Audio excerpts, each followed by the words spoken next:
पिता के अलगाव का बच्चों पर प्रभाव, the impact of parental alienation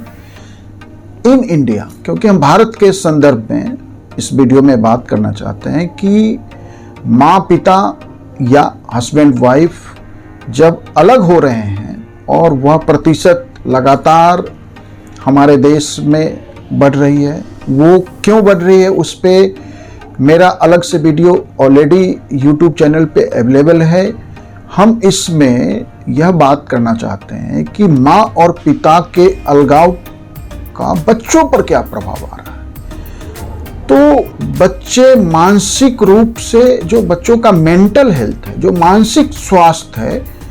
वह काफ़ी प्रभावित हो रहा है। और जो एज है बच्चों का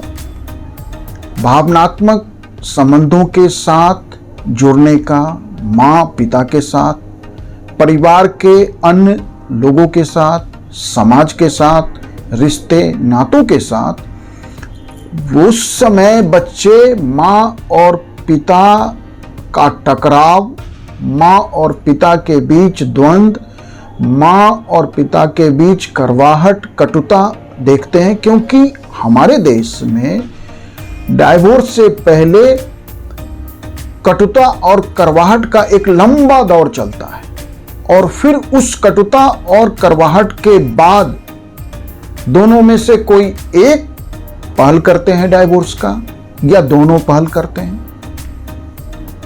और मामला न्यायालय में पहुंच जाता है। इस दौरान बच्चों के मानसिक स्वास्थ्य पे, बच्चों के मेंटल हेल्थ पे नकारात्मकता हावी हो जाती है। बच्चे पेरेंट्स के बीच के उस टकराव से अवसाद में चले जाते हैं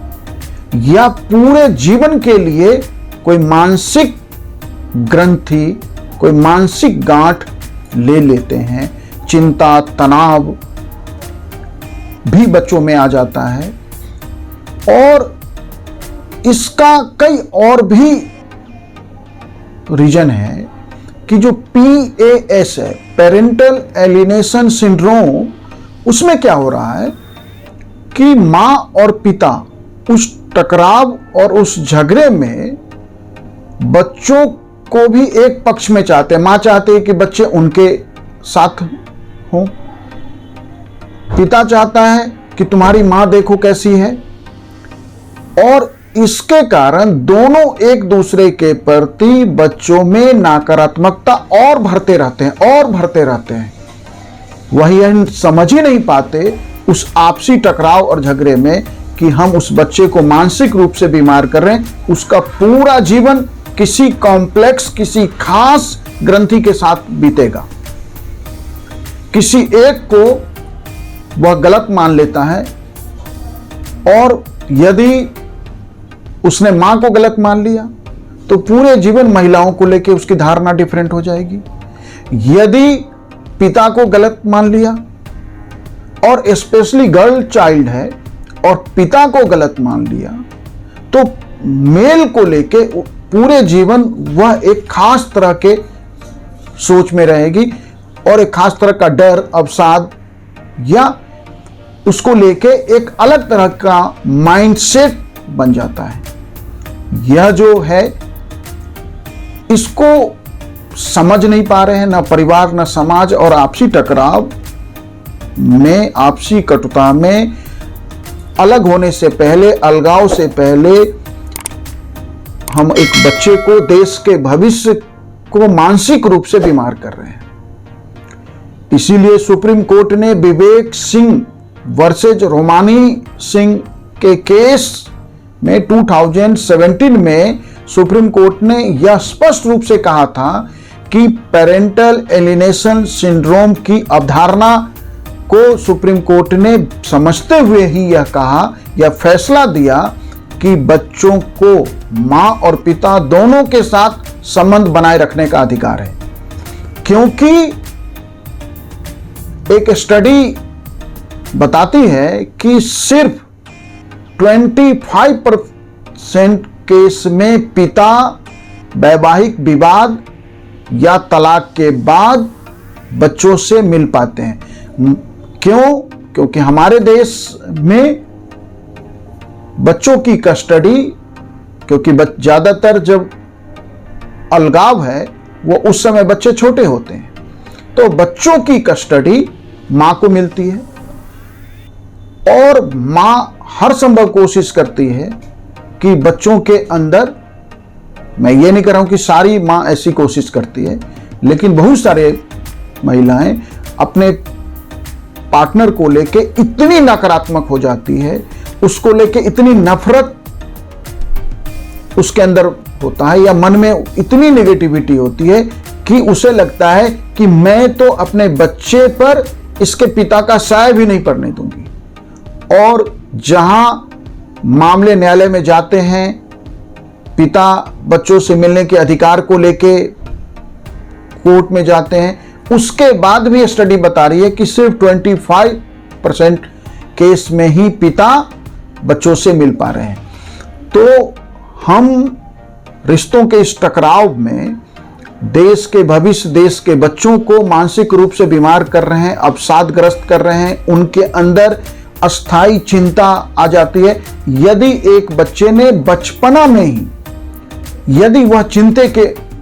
अंदर आ गया, वह मानसिक रूप से उसे रिसीव कर लिया, तो हर बात में, हर एक जीवन की परिस्थिति में जहां भी उसे कोई चैलेंज या कंपटीशन फेस करना होगा, वो चिंता में आ जाएगा, तनाव में आ जाएगा और वो अपने कैरियर में बार बार इसके कारण असफल होगा, बार बार वह इसे फेस करते हुए डरेगा। हमें बच्चों के अंदर अवसाद, बच्चों के अंदर चिंता, बच्चों के अंदर तनाव से यदि हम बच्चों को दूर नहीं रख पाएंगे तो हम बेहतर बच्चे या देश का भविष्य जो बच्चे हैं उन्हें हम इस तरह से प्रभावित कर देंगे कि नए भारत का निर्माण कैसे होगा। तो जो माँ और पिता या पति और पत्नी के अलगाव के कारण जो बच्चों पे इम्पैक्ट है, उसके विरुद्ध समाज रिश्ते नातों को आगे आना चाहिए, या दोनों भी ये समझें कि यदि अलग होना है, लग रहा है एडजस्टमेंट नहीं है,